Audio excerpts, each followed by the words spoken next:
Hello नमस्कार प्यारे साथियों, एक बार फिर से स्वागत है आप सभी का हमारे इस ऑनलाइन स्टडी प्लेटफॉर्म पर।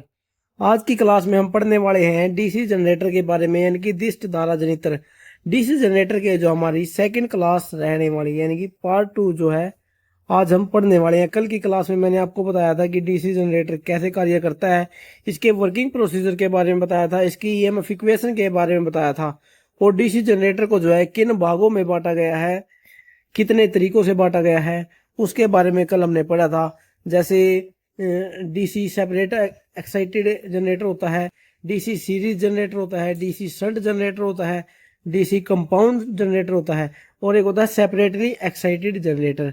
हमने कल की क्लास में जो है सेपरेटली एक्साइटेड जनरेटर के बारे में पढ़ा था और डीसी सीरीज जनरेटर के बारे में कवर कर लिया था। आज जो है हम डीसी शंट जनित्र और कंपाउंड जनित्र जो है कितने प्रकार के होते हैं उन सभी के बारे में आज की क्लास में पढ़ने वाले हैं। दोस्तों, अगर आप पहली बार हमारे चैनल पर आए हो तो चैनल को सब्सक्राइब कर लीजिए, और अगर आप हरियाणा एएलएमएसए की तैयारी कर रहे हैं तो लगातार हमारे इस बैच से जुड़े रहिए, ताकि आने वाले हर एग्जाम में आपकी इसको हेल्प मिल सके। आज की क्लास में शुरुआत में पढ़ने वाले हम शंट जनरेटर के बारे में। और शंट डीसी जनरेटर के बारे में मैंने आपको क्या बताया था, यह यांत्रिक शक्ति को विद्युत शक्ति में बदलता है। किसमें? यांत्रिक शक्ति से विद्युत शक्ति में बदलता है डीसी जनरेटर। आज सबसे पहले पढ़ेंगे शंट जनित्र। सीरीज जनरेटर में क्या होता था? सीरीज जनरेटर में जो आर्मेचर वाइंडिंग है वो फील्ड वाइंडिंग के साथ सीरीज में लगी होती थी, लेकिन शंट जनरेटर में क्या होता है, फील्ड वाइंडिंग और आर्मेचर वाइंडिंग एक दूसरे के पैरेलल में लगे होते हैं। देखिए इनका डायग्राम कैसे बनाया जाता है। यहां पर इसकी फील्ड वाइंडिंग लग गई, यहां पर इसकी आर्मेचर वाइंडिंग लग गई, और यहां पर जो है इसका लोड कनेक्ट कर दिया। इस तरीके से बनता है शंट जनरेटर का डायग्राम। इसे कहते हैं सीरीज वाइंडिंग यानी कि शंट वाइंडिंग या फिर फील्ड वाइंडिंग, और इसे कहते हैं आर्मेचर वाइंडिंग। ठीक है, इतना जो आप सभी को समझ आ गया होगा। अब इसमें कौन सी करंट बहती है वो देखना हमें। यहां पर जो है ईएमएफ उत्पन्न होगा जिसे हम ईजी से डिनोट करते हैं, और इस ईएमएफ पैदा होने के कारण लोड के पास एक करंट जाएगा। क्या जाएगा? लोड के पास एक करंट जाएगा जिसे हम आई ए से डिनोट करते हैं। किससे? आई ए से। अब जो है यहाँ पर क्या, एक शाखा आ गई, यहाँ पर ये शाखा है।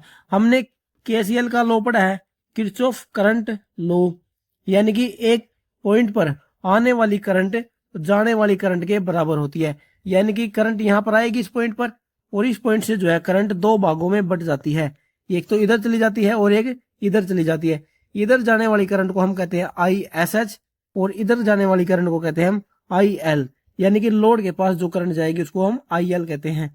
इसी वजह से जो है शंट वाइंडिंग का प्रतिरोध को ज्यादा रखा जाता है। किसको? शंट वाइंडिंग को हमेशा प्रतिरोध उसका ज्यादा इसीलिए रखा जाता है ताकि उसके पास जनरेट हुए ईएमएफ का करंट कम से कम जाए। इसी वजह से इसका प्रतिरोध ज्यादा रखा जाता है। मैंने आपको पहले भी बताया है, इसका जो प्रतिरोध है उसको ज्यादा रखने के लिए पतली तार के ज्यादा टर्न लगाए जाते हैं, ताकि इसका जो प्रतिरोध है वो लोड से ज्यादा हो सके। किरचॉफ का करंट लॉ हमें क्या बताता है?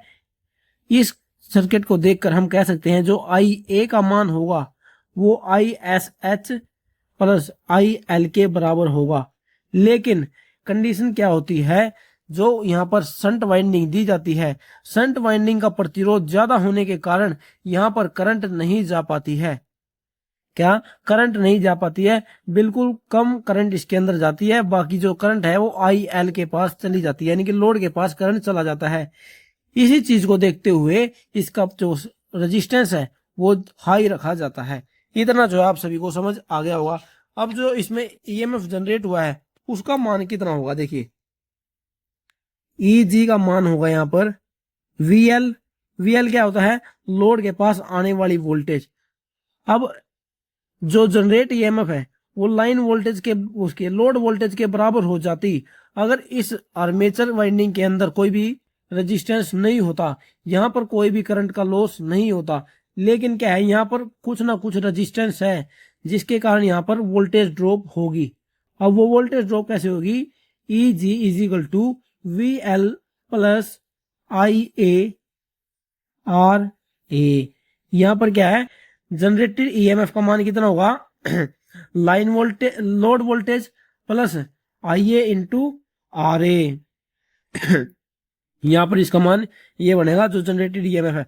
लेकिन जो मैंने आपको सीरीज में बताया था, सीरीज में मैंने आपको क्या बताया था, देखिए सीरीज में जो जनरेटेड ईएमएफ का मान है वो आई एस ई और आर एस ई यानी कि सीरीज करंट और सीरीज वाइंडिंग में जो रेजिस्टेंस है उनका मान इसमें जुड़ जाता है सीरीज जनरेटर में। लेकिन शंट जनरेटर की कंडीशन में ऐसा नहीं होता, वहां पर फील्ड वाइंडिंग के पास कोई भी करंट नहीं जा पाता है क्योंकि जो फील्ड वाइंडिंग का रेजिस्टेंस है वो ज्यादा रखा जाता है। और इसी कारण से जो फील्ड सीरीज जनरेटर होता है, सीरीज जनरेटर में फील्ड वाइंडिंग का प्रतिरोध कम इसीलिए रखा जाता है ताकि यहां से जाने वाली करंट के कारण यहाँ पर वोल्टेज ड्रॉप बहुत कम से कम हो। इसलिए सीरीज वाइंडिंग के फील्ड का जो प्रतिरोध होता है वो कम रखा जाता है और शंट जनरेटर के जो फील्ड का है जो प्रतिरोध उसको ज्यादा रखा जाता है ताकि जो जनरेट हुई ईएमएफ है उसका मान कम ना हो, लोड के पास ज्यादा से ज्यादा वोल्टेज पहुंच सके। ठीक है, शंट जनरेटर के बारे में आपको अच्छे तरीके से समझ आ गया होगा। अब देखिए, अब इसका प्रयोग कहां पर किया जाता है वो देख लेते हैं। इसका प्रयोग जो है स्थिर वोल्टता के लिए किया जाता है। किसके लिए, स्थिर वोल्टता के लिए, यानी कि कांस्टेंट वोल्टेज के लिए किसका प्रयोग किया जाता है, शंट जनरेटर का। और ऐसे जनरेटर का प्रयोग वहां किया जाता है जहां बैटरी चार्जिंग करते हैं। क्या करते हैं, बैटरी चार्जिंग और इलेक्ट्रोप्लेटिंग यानी कि विद्युत लेपन। अब केंद्रीय पंप में भी इसी का प्रयोग किया जाता है। और जो इल्यूमिनेशन लोड होता है, कौन सा, इल्यूमिनेशन लोड यानी कि जो प्रदीप्ति भार होता है, वहां पर भी क्या है, डीसी शंट जनित्र का ही प्रयोग किया जाता है। इतना जो है आप सभी को ध्यान रखना है। जो मैंने आपको यहाँ पर जनरेटेड ईएमएफ का मान बताया है, इससे जो है हर एग्जाम में एक या दो न्यूमेरिकल पूछे ही जाते हैं, इसलिए आप सभी को इस चीज का ध्यान रहना चाहिए कि जनरेटेड ईएमएफ का मान क्या होता है। यहाँ पर जो है लाइन वोल्टेज रिलेटेड भी सवाल पूछा जा सकता है। एग्जाम में आपको क्या है, जनरेटेड ईएमएफ का मान दे देगा और आईए आरए का मान दे देगा। वो पूछेगा कि लोड के पास कितनी वोल्टेज पहुंची है, तो वहां पर उस कंडीशन में क्या करना पड़ेगा आपको, line voltage load voltage is equal to EG minus IA RA.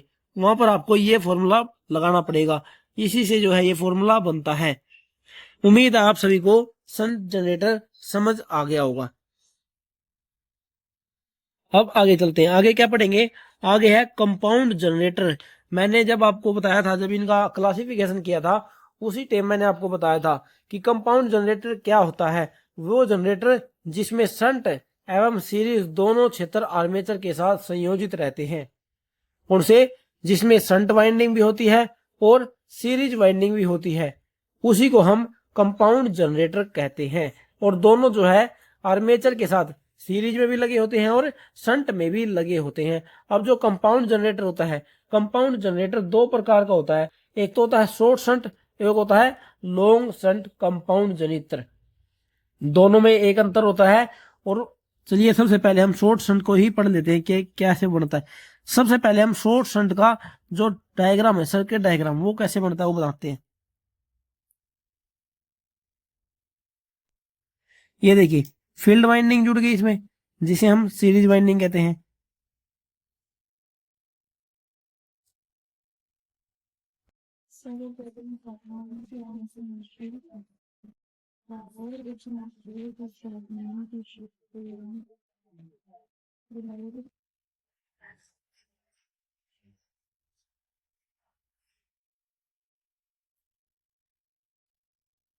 और यहां पर कनेक्ट कर दिया हमने लोड को। देखिए इस डायग्राम को एक बार दोबारा से समझते हैं। देखिए इसे कहते हैं शंट वाइंडिंग। कौन सी, शंट वाइंडिंग। इसे कहेंगे आर्मेचर वाइंडिंग और इसे कहते हैं series winding. Short shunt compound जनित्र एक ऐसा जनित्र है जहां पर सीरीज और शॉर्ट दोनों ही लगाए जाते हैं, दोनों ही वाइंडिंग की जाती है। शंट तो जो है आर्मेचर के साथ सीरीज इसमें पैरेलल में होता है और सीरीज के साथ सीरीज वाइंडिंग सीरीज में लगाई जाती है। इस तरीके से जो है शॉर्ट शंट कंपाउंड जनरेटर का डायग्राम बनाया जाता है। यहाँ पर भी क्या है, शॉर्ट शंट वाइंडिंग का प्रतिरोध ज्यादा रखा जाएगा ताकि यहाँ से हुआ जो ईएमएफ जनरेट होगा उसका मान जो है यहाँ पर जाएगा, यहाँ पर जाएगा IA यानी कि आर्मेचर वाइंडिंग से जाने वाला करंट, वो इन दो भागों में बट जाएगा। एक तो इसको कहेंगे ISH, इसे कहेंगे ISE भी कहीं से कह सकते हैं। क्या कह सकते हैं? ISE या फिर IL, क्योंकि वो जो यहाँ से करंट जाएगा इस सर्किट में से जो करंट जाएगा वो सीरीज में होगा और सीरीज में हम सभी को पता है वो लोड के साथ सीरीज में जुड़ा हुआ है, इसलिए जो करंट भी यहाँ से जाएगा वो लोड के पास उतना ही पहुंचेगा क्योंकि ये एक सीरीज कनेक्शन बन जाएगा। अब IS के पास तो करंट बहुत ही कम जाएगा क्योंकि हमने यहाँ पर शंट वाइंडिंग का प्रतिरोध क्या है, ज्यादा रख दिया और सीरीज वाइंडिंग का प्रतिरोध यहाँ पर कम रखा जाता है। हमेशा याद रखना, शंट की जो फील्ड वाइंडिंग होती है उसका प्रतिरोध उच्च रखा जाएगा और ताकि जो क्या है लोड के पास ज्यादा से ज्यादा वोल्टेज पहुंच चुके। इसमें शंट वाइंडिंग को पतली तार के ज्यादा टर्न लगाए जाते हैं और सीरीज वाइंडिंग में जो है मोटी तार के कम टर्न लगाए जाते हैं। इतना जो आप सभी को समझ आ गया होगा। इसका जो जनरेटेड ईएमएफ है वो कितना बनेगा वो देख लेते हैं। यहाँ पर देखिए,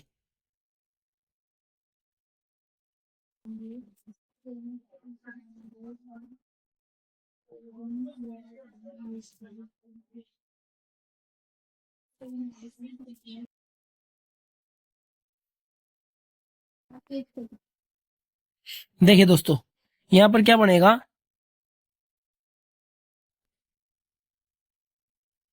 जी यहाँ पर क्या निकालना, हमें जनरेटेड ईएमएफ का मान निकालना है।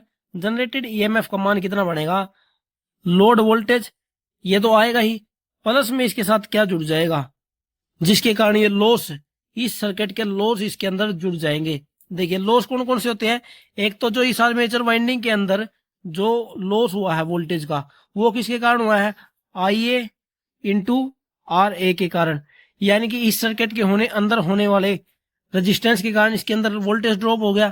प्लस यहाँ पर क्या जुड़ेगा, ISE इंटू RSE, क्योंकि करंट जो है इस सर्किट से जाएगा, इस सर्किट से करंट क्यों नहीं जाएगा, क्योंकि यहाँ पर शंट वाइंडिंग का जो वो है प्रतिरोध है वो ज्यादा होता है, इस वजह से यहाँ पर करंट नहीं जाएगा। आप सभी को पता है जो करंट है वो लो रेजिस्टेंस मार्क का यूज करते हैं। ठीक है दोस्तों, यहां से जो है जनरेटेड ईएमएफ का मान इतना बनेगा। अब जो हम इसे आगे अगर आगे सोल्व करें तो आगे क्या बनेगा, देखिए EG is equal to VL plus, यहां पर आप ये बताइए जो IA का मान है और ISE का मान है क्या वो सेम होगा।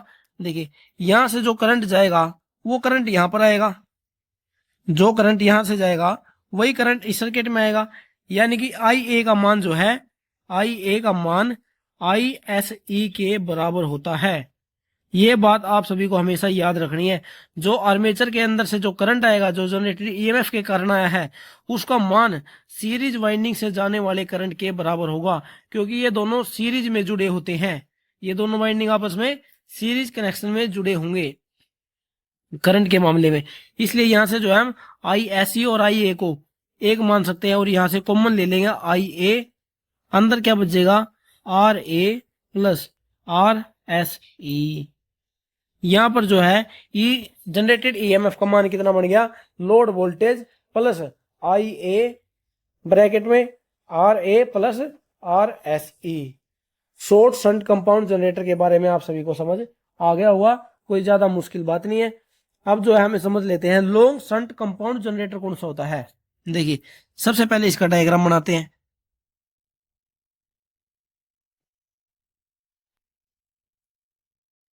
ये बन गया अपना शंट वाइंडिंग, ये होगी इसकी शंट वाइंडिंग। अब जो है इसकी आर्मेचर वाइंडिंग और सीरीज वाइंडिंग जो है वो किस तरीके से बनती है वो देखिए।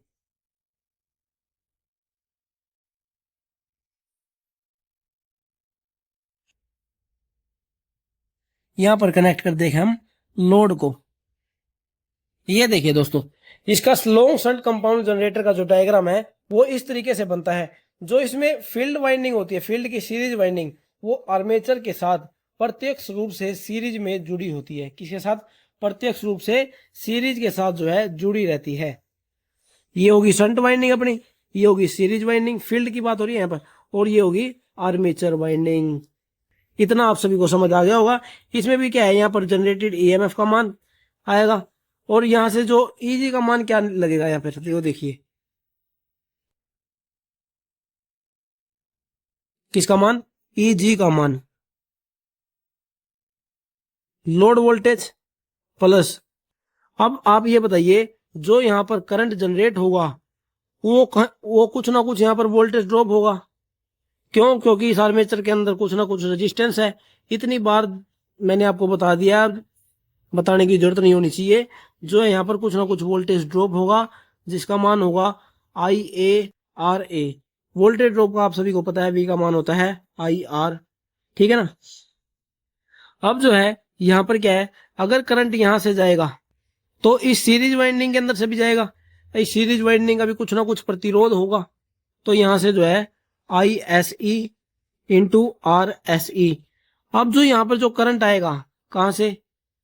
जो इस सीरीज वाइंडिंग से करंट निकलेगा वो इधर भी जाएगा, इधर भी जाएगा, लेकिन इधर क्यों नहीं जा पाएगा? क्योंकि जो शंट वाइंडिंग का प्रतिरोध है यहाँ पर भी हमेशा ज्यादा ही रखा जाता है। क्यों? ताकि लोड के पास पूरी वोल्टेज पहुंच सके, कोई भी वोल्टेज ड्रॉप ना हो, करंट इधर जाने की बजाय इधर जाए। इसलिए जो है शंट वाइंडिंग का प्रतिरोध हमेशा ज्यादा रखा जाता है। इसलिए जो करंट जाएगा वो यहां से होते हुए चला जाएगा। इसलिए इसका भी मान जो है EG का मान क्या बनेगा? यही बनेगा। अगर इसे आगे सोल्व करें वही बन जाएगा VL प्लस IA, और ISE का मान सेम होगा क्योंकि ये दोनों आपस में सीरीज में कनेक्ट है, और सीरीज में जो है करंट का मान सेम रहता है। इसलिए हम यहाँ पर IA को कॉमन ले सकते हैं, और ब्रैकेट में बच जाएगा RA प्लस RSE। यानी कि ये हो गया आर्मेचर के अंदर रेजिस्टेंस, और ये हो गया सीरीज वाइंडिंग का रेजिस्टेंस। यहाँ पर EG का मान ये आ जाएगा। अभी तक मैंने आपको किस किस चीज का जनरेटेड EMF का मान बताया है वो देखिए। सबसे पहले मैंने आपको बताया था सेल्फ एक्साइटेड DC जनरेटर का। किसका? सेपरेटली एक्साइटेड जनरेटर का क्या था? EG is equal to VL plus IARA। उसके बाद मैंने आपको बताया सीरीज जनरेटर का EMF का, जनरेटेड EMF का ये मान आ गया था। उसके बाद शंट जनरेटर का बताया है, ये आएगा। और उसके बाद कंपाउंड जनरेटर में दो तरीके के ये जनरेटर बताए मैंने आपको। एक होता है शॉर्ट शंट, एक होता है लॉन्ग शंट। शॉर्ट शंट और लॉन्ग शंट का जो जनरेटेड EMF का मान है वो हमेशा समान रहता है। फर्क ये बस ये रहता है, जो आर्मेचर वाइंडिंग के साथ सीरीज वाइंडिंग प्रत्यक्ष रूप से सीरीज में जुड़ी होती है, और जो शंट वाइंडिंग होती है वो सीरीज वाइंडिंग और आर्मेचर वाइंडिंग के साथ पैरेलल में जुड़ी रहती है। इतना जो आप सभी को समझ आ गया होगा। अब जब हम आगे चलते हैं कम्युलेटिव कंपाउंड जनरेटर। जब मैं आपको इसका क्लासिफिकेशन बता रहा था, देखिए क्लासिफिकेशन यहां पर बताया था।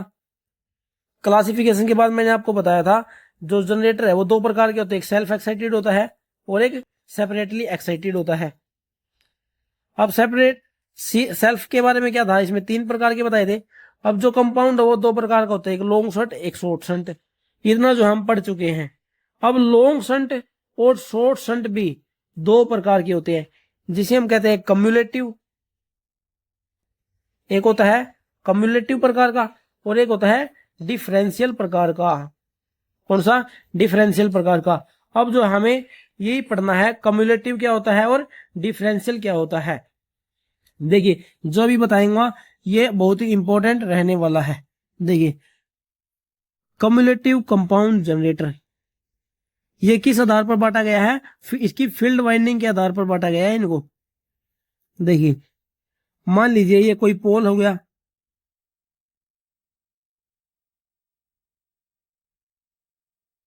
ये कोई पोल है जनरेटर का।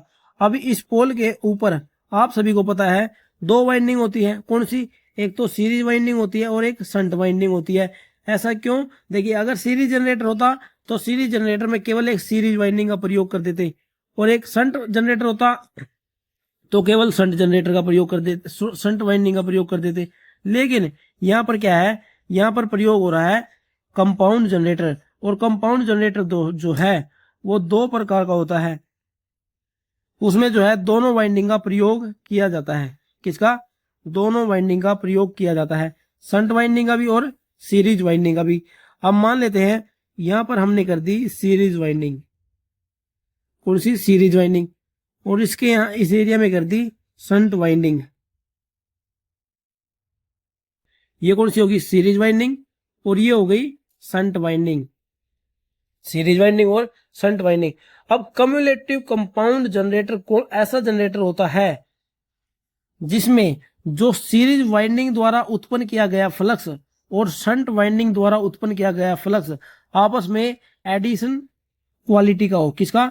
यानी कि जुड़ाव वाला होना चाहिए कम्युलेटिव वाली कंडीशन में। यानी कि जो टोटल फ्लक्स होता है फाई, हम इसे डिनोट करेंगे, टोटल जो फ्लक्स होगा वो फाई एस ई, यानी कि सीरीज वाइंडिंग द्वारा उत्पन्न फ्लक्स प्लस शंट वाइंडिंग द्वारा उत्पन्न फ्लक्स, वो जुड़ाव प्रकृति का जो है होना चाहिए। कम्युलेटिव कंपाउंड जनरेटर आपको समझ आ गया होगा। देखिए मैंने आपको क्या कहा, ये मैंने आपको एक पोल बनाकर दिखा दिया। क्या? एक पोल बनाकर दिखा दिया। अब इस पोल के ऊपर दो वाइंडिंग कर दी, एक सीरीज वाइंडिंग कर दी और एक शंट वाइंडिंग कर दी। अब मैंने आपको बताया कि जो कम्युलेटिव कंपाउंड जनरेटर होता है इसमें जो उत्पन्न फ्लक्स होता है सीरीज वाइंडिंग द्वारा और शंट वाइंडिंग के द्वारा वो जुड़ाव प्रकृति का होता है, यानी कि आपस में वो जुड़ने वाला होता है। कौन सा? कम्युलेटिव कंपाउंड जनरेटर में। यानी कि जो इनका उत्पन्न फ्लक्स है उनकी जो दिशा होती है वो हमेशा समान होती है। क्या होती है? समान होती है। अब मान लीजिए आगे मैं बताता हूं आपको डिफरेंशियल कंपाउंड जनरेटर। कौन सा? Differential compound generator. उसमें देखिए उसमें भी मान लेते हैं ये एक पोल हो गया, ये एक पोल हो गया। इस पोल के ऊपर दो वाइंडिंग कर दी, ऊपर कर दी सीरीज वाइंडिंग, नीचे कर दी शंट वाइंडिंग। ये है सीरीज वाइंडिंग और ये है शंट वाइंडिंग। अब डिफरेंशियल का मतलब क्या है? इसका ये मतलब है कि जो सीरीज वाइंडिंग द्वारा उत्पन्न फ्लक्स है और शंट वाइंडिंग द्वारा उत्पन्न फ्लक्स है वो एक दूसरे को जुड़ाव प्रकृति के नहीं बल्कि घटाव प्रकृति के होते हैं। घटाव प्रकृति का क्या मतलब है? यानी कि जो टोटल फ्लक्स होगा वो सीरीज का फ्लक्स माइनस शंट के फ्लक्स होता है। टोटल फ्लक्स का मान क्या होता है? Series flux minus shunt flux. Differential compound generator आपको समझ आ गया होगा। यानी कि ऐसा जनरेटर जो सीरीज द्वारा उत्पन्न किया फ्लक्स जो होता है वो माइनस हो जाता है शंट द्वारा उत्पन्न फ्लक्स से। ठीक है, इतना जो है आपको समझ आ गया होगा। उम्मीद है दोस्तों आप सभी को इतना जो है समझ आ गया होगा। अब जो है मैंने आप सभी को जो ये फॉर्मूले बताए हैं, कौन से वाले? ये वाले जो ईजी है, यानी कि जनरेटेड ईएमएफ का मान हमें निकालने के लिए कहा जाए। सवाल में क्या है, वो लाइन वोल्टेज का लोड वोल्टेज का मान दे देगा और आर्मेचर करंट का मान दे देगा, आर्मेचर प्रतिरोध को और सीरीज प्रतिरोध का मान हमें दे देगा। फिर वो हमें कहेगा यानी कि जनरेटेड ईएमएफ का मान कितना होगा। एक दो न्यूमेरिकल जो है इसके ऊपर हम कर लेते हैं। देखिए सबसे पहले क्या है, एक 30 ओम का शंट जनरेटर है। किसका? शंट जनरेटर है। 30 ओम का 5 एम्पेयर की करंट देता है। यदि फील्ड रेजिस्टेंस 150 ओम है और आर्मेचर रेजिस्टेंस 2 ओम है तो उत्पन्न विद्युत वाहक बल कितना होगा। यानी कि यहाँ पर इसने किसका मान पूछ लिया? इसने मान पूछ लिया ई जी का। देखिए ई जी का फॉर्मूला मैंने आपको क्या बताया था? किस कंडीशन में? शंट जनरेटर की कंडीशन में। E G equal to V L plus I A into R A. Shunt generator में मैंने जनरेटर ईएमएफ का मान आपको ये बताया था। इसमें किस चीज का मान दिया हुआ है? देखिए 30 ओम का शंट जनरेटर 5 एम्पेयर की करंट देता है।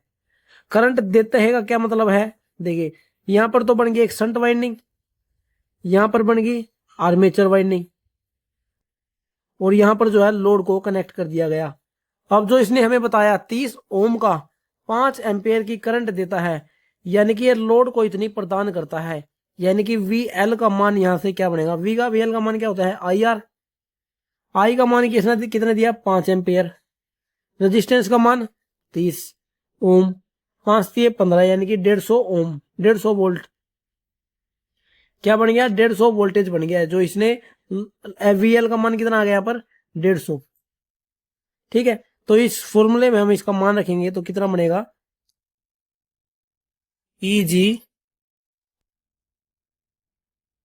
इज इक्वल टू वीएल का मान 150 प्लस, अब हमें पता करना है आई ए और आर ए का मान कितना है, वो भी इसने दिया हुआ है हमें।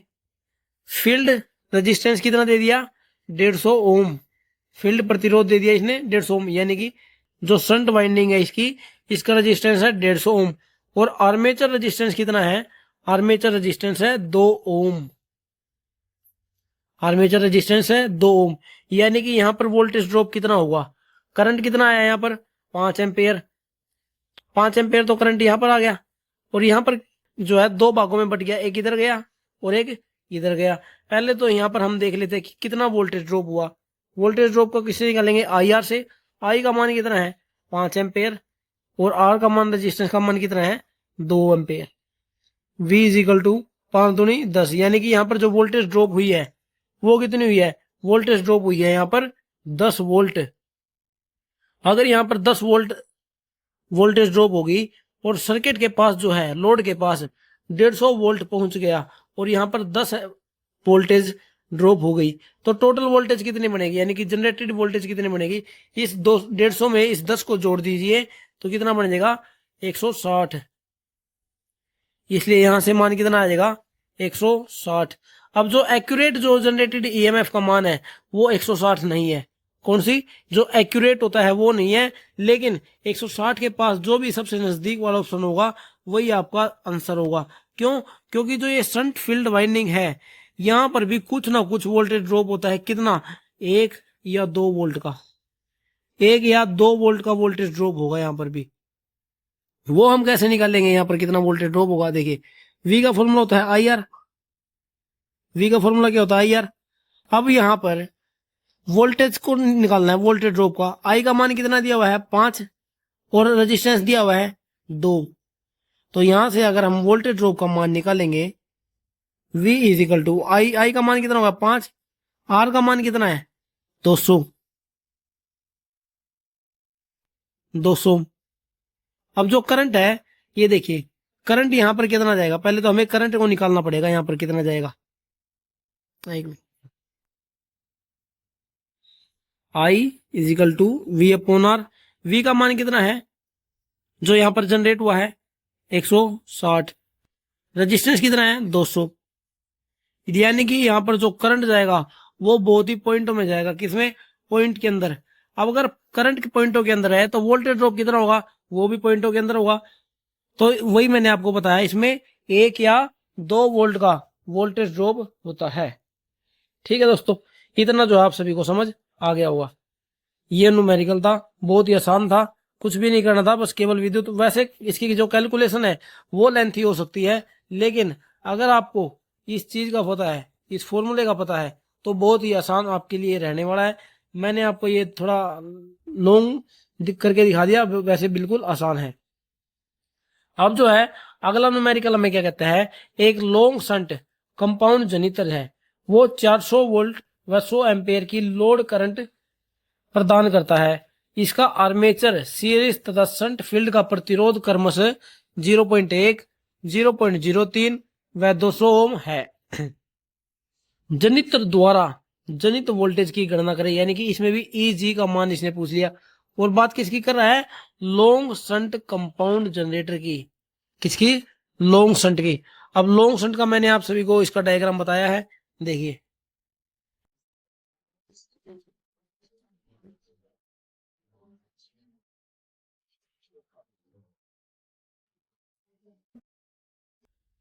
लॉन्ग शंट का आपको सभी को ये बताया डायग्राम।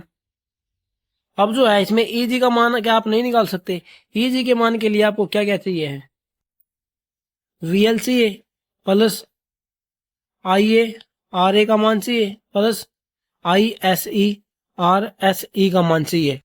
आप सभी के पास अगर इन सभी का मान है तो आप क्या है जवाब आसानी से दे सकते हो इस सवाल का। देखिए, long shunt compound generator 400 volt और 100 एम्पियर की लोड करंट प्रदान करता है। लोड प्रदान करता है, इसका क्या मतलब है कि जो लोड के पास जो करंट और वोल्टेज आ रही है वो है 400 वोल्ट और 100 एम्पियर की लोड करंट। ठीक है। अब इसका जो आर्मेचर का प्रतिरोध है वो कितना है 0.1 ओम। शंट की फील्ड का सीरीज का कितना है 0.03 और शंट फील्ड का प्रतिरोध कितना है 200 ओम। देखिए, इसका प्रतिरोध क्या इसने ज्यादा रख दिया ताकि यहां पर जाने वाले करंट का मान ज्यादा हो। अब इसने पूछ लिया जनित वोल्टेज की गणना करें, यानी कि ईजी का यहां पर कितनी ईएमएफ जो है जनरेट हुई है उसका मान हमें पता करना है। अब वीएल का मान तो इसमें दिया हुआ है कितना 400 वोल्ट प्लस आईए आरए में कितना वोल्टेज ड्रॉप हुआ होगा यहां पर करंट कितनी है 100 और 0.1 ओम कितना है लाइन वोल्ट लोड वोल्टेज कितना है 100 वोल्ट है। अब जो है हमें ये पता करना है सबसे पहले तो जो यहां से जो करंट गया है उस करंट का मान कितना है। सबसे पहले तो हम ये देखेंगे कि जो यहां से करंट गया उसका मान कितना है। अगर उसका क्या 100 एम्पेयर जो यहां पर दिया हुआ है लोड के पास जो 100 एम्पेयर करंट गया है क्या वही टोटल करंट है, क्या वही इस आर्मेचर से निकलने वाला करंट है। नहीं, कुछ ना कुछ जो करंट है उसका मान यहां पर भी गया होगा। मैं जब आपको बता रहा था इनके बारे में, देखिए जब मैं आपको कम्युलेटिव कंपाउंड जनरेटर के बारे में बता रहा था लॉन्ग शंट के बारे में बता रहा था मैंने आपको क्या बताया एक करंट आएगा यहां से क्या एक करंट आएगा ISH लेकिन उसका मान बहुत ही कम होगा पॉइंटों के अंदर होगा लेकिन उसका मान कुछ ना कुछ तो होगा ही। उसी तरीके से हमें सबसे पहले ये निकालना है कि जो ये शंट फील्ड वाइंडिंग है इसके अंदर करंट कितना गया है। देखिए उसके अंदर करंट जो है करंट का मान क्या होता है I बराबर V/R। वोल्टेज कितनी दी है सवाल में 400 वोल्ट कितनी 400 वोल्ट। रेजिस्टेंस कितना है इसका 200 ओम यानी कि जो यहां पर करंट जाएगा उसका मान आएगा 2 एम्पेयर। कितना आ जाएगा 2 एम्पेयर। यानी कि जो ये सर्किट है इस सर्किट से कितना करंट निकला है। देखिए 100 एम्पेयर तो इधर चला गया लोड के पास और ISH के पास कितना गया 2 एम्पेयर 2 एम्पेयर। अब याद करो KCL का लो किसका किरचॉफ करंट लो। किरचॉफ करंट लो हमें क्या कहता है जो इस ब्रांच पर जो करंट आया है कौन सी इस जो ब्रांच पर करंट आया है वो इधर जाने वाली और इधर जाने वाली करंट के बराबर होगा। 100 एम्पेयर तो इधर चला गया 2 एम्पेयर इधर चला गया तो यहां से कितना निकल गया है यहां से गया होगा 102 एम्पेयर। याद रखना इस बात को एक बार फिर से बताऊंगा। अभी आप देखिए जो यहां से जो करंट गया है वो कितना है 102 एम्पेयर 102 एम्पेयर। अब हमें IA और RA ISC और RSC का मान मिल गया है। अब हम जो वहां से वोल्टेज ड्रॉप का मान हम आसानी से निकाल सकते हैं। देखिए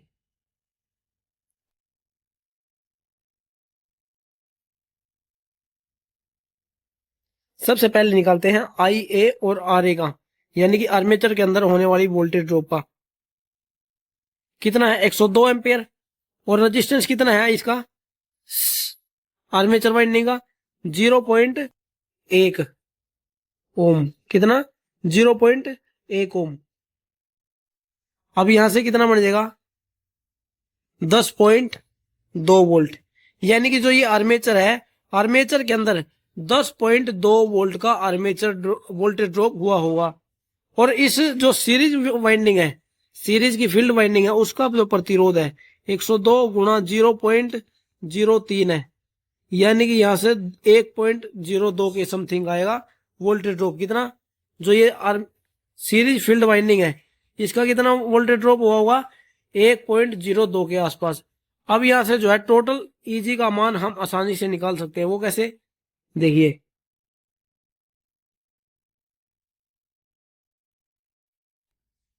ईजी इजिकल टू VL का मान कितना है सवाल में 400 प्लस IA इंटू RA का हमने निकाला 10.2 और जो इसके अंदर वोल्टेज ड्रॉप हुई है सीरीज फील्ड के अंदर वो कितनी हुई होगी 102.03 को अगर हम कैलकुलेट करेंगे तो ये कुछ पाएगा 3.06 वोल्ट, 3.06 वोल्टेज के आसपास आएगा अगर हम इसका गुणा करके निकालेंगे। तो ईजी का मान यहां से कितना बनेगा, 400 प्लस 10.2 और 3.06 को हम अगर कैलकुलेट करें तो ये बनेगा 413.26 के आसपास, 413.26 के आसपास जो है ईएमएफ जनरेट हुआ है। वोल्टेज जो लोड के पास कितना पहुंचा है, 400, यानी कि 13.2 का वोल्टेज ड्रॉप हुआ है इस जनरेटर के अंदर।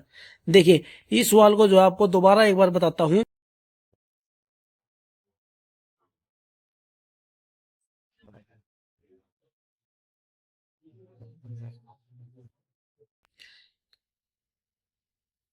इसी तरीके के सवाल जो है एग्जाम में पूछे जाते हैं। थोड़ी कैलकुलेशन लेंथी हो सकती है लेकिन मुश्किल सवाल नहीं है, बस थोड़ा समझाने में दिक्कत आ रही है, बाकी ये सवाल बहुत ही आसान है। देखिए अब जो है अच्छे तरीके से बताऊंगा। ईजी का मान क्या होता है, VL plus IARA plus ISERSE। इस चीज का तो आप सभी को पता चल गया है, जो जनरेटेड ईएमएफ का मान ये है। अब हमें VL का मान दिया हुआ है कितना, 400 वोल्ट। सर्किट डायग्राम बनाने की दोबारा जरूरत नहीं है, हमें क्या चाहिए, IA और RA का मान चाहिए है।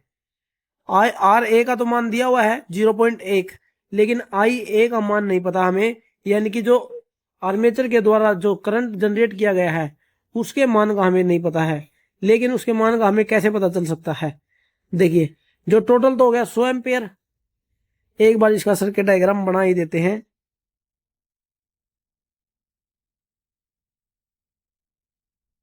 अगर आपको भी कंफ्यूजन हो, ये आर्मेचर वाइंडिंग को मैंने ऐसे बना दिया है, ठीक है।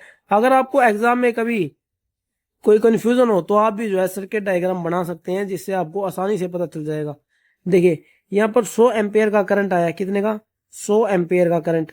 अब जो इस सर्किट के अंदर से कुछ ना कुछ करंट गया होगा, ठीक है, और वो जो करंट है दो भागों में बट गया, एक तो इस भाग में बट गया और एक इस भाग में बट गया। अब यहाँ पर आने वाले करंट का तो हमें पता है 100 एम्पियर आया है। अब इस एरिया में कितना करंट गया होगा, चूंकि जो इसका जो रेजिस्टेंस है वो 200 ओम है। अब जो शंट वाइंडिंग के अंदर जो का जो प्रतिरोध है वो 200 ओम है। अब यहाँ पर करंट कितना आया हुआ, करंट का फॉर्मूला जो है आप सभी को पता है, आई बराबर V बटे R होता है। V का मान कितना है, V का मान है 400। V का मान 400 क्यों है, क्योंकि ये एक पैरेलल सर्किट है, और पैरेलल सर्किट के अंदर हम सभी को पता है जो वोल्टेज का मान है समान रहता है। जितनी वोल्टेज यहाँ पर जाएगी उतनी ही वोल्टेज इस सर्किट में जाएगी। आई का मान क्या होगा, V बटे R, V का मान 400 और R का मान 200। अब यहां से हम इसको कट करेंगे तो आई का मान कितना आ जाएगा, 2 एम्पेयर। यहां से हमें इस बात का पता चल गया कि 100 एम्पेयर का करंट तो इधर गया है और 2 एम्पेयर का करंट इस तरफ गया है। अब केसीएल का लॉ क्या कहता है, जितना करंट इस सर्किट से आया हुआ उतना करंट इन दोनों ब्रांचों में बट गया। 100 एम्पेयर तो इधर चला गया और 2 इधर चला गया, यानी कि इस एम्पेयर से कितना करंट निकला है, इस एम्पेयर से निकला हुआ 102 एम्पेयर का करंट है। कितने का, 102 एम्पेयर का। अब इस आर्मेचर के अंदर भी कुछ ना कुछ वोल्टेज ड्रॉप होगा और इस सीरीज वाइंडिंग के अंदर भी कुछ ना कुछ वोल्टेज ड्रॉप होगा। अब उसका मान कैसे निकालते हैं, V बराबर IR होता है। I कितना है, 102 एम्पेयर, यानी कि 102 एम्पेयर इसी के अंदर है और इसके अंदर भी 102 ही एम्पेयर है। या तो आप डायरेक्ट इस फॉर्मूले में इसका मान रख दीजिए, IA को कॉमन ले जाएंगे और RA और RSC अंदर प्लस हो जाएंगे, या फिर आप इनका अलग अलग मान भी निकाल सकते हैं। जैसे अगर पहले हम एम्पेयर इसका निकाले, आर्मेचर वाइंडिंग के वोल्टेज ड्रॉप का 102 इंटू R का मान कितना है, 0.1, यानी कि यहां से जो इसका 10.2 के आसपास ये बन जाएगा। कितना बन जाएगा, 10.2 वोल्टेज के आसपास ये बन जाएगा। और अगर बात करें इस सीरीज वाइंडिंग के अंदर होने वाले वोल्टेज ड्रॉप की, सीरीज वाइंडिंग के अंदर होने वाले वोल्टेज ड्रॉप की, आई का मान कितना, उसके अंदर भी 102 बनेगा और आर का मान कितना बनेगा, 0.03 दिया हुआ है, यहां से एक्यूरेट बनेगा 3.06 वोल्ट। कितना, 3.06 वोल्ट। सवाल सोल्व हो चुका है। हमारे पास VL का मान है 400 वोल्ट, IARA का मान है 10.2 वोल्ट और ISC RSC का मान है 3.06 वोल्ट, यानी कि इसके अंदर होने वाला वोल्टेज ड्रॉप। इन तीनों को प्लस कर दीजिए, EG का मान आ जाएगा। EG का मान कितना बनेगा, 413.26 वोल्ट बन जाएगा। बिल्कुल आसान सवाल है, कोई ज्यादा मुश्किल नहीं है। कैलकुलेशन थोड़ी हार्ड हो सकती है लेकिन सवाल जो है ज्यादा मुश्किल नहीं है। दोस्तों, आज की क्लास में हमने क्या पढ़ा, शंट जनरेटर के बारे में पढ़ा और कंपाउंड जनरेटर के बारे में। कंपाउंड जनरेटर के आगे 2-3 पार्ट है, उन सभी के बारे में पढ़ा है और 2-3 हमने न्यूमेरिकल किए हैं। आज की क्लास में हम इतना ही पढ़ते हैं, आगे का जो पार्ट है नेक्स्ट क्लास में करेंगे।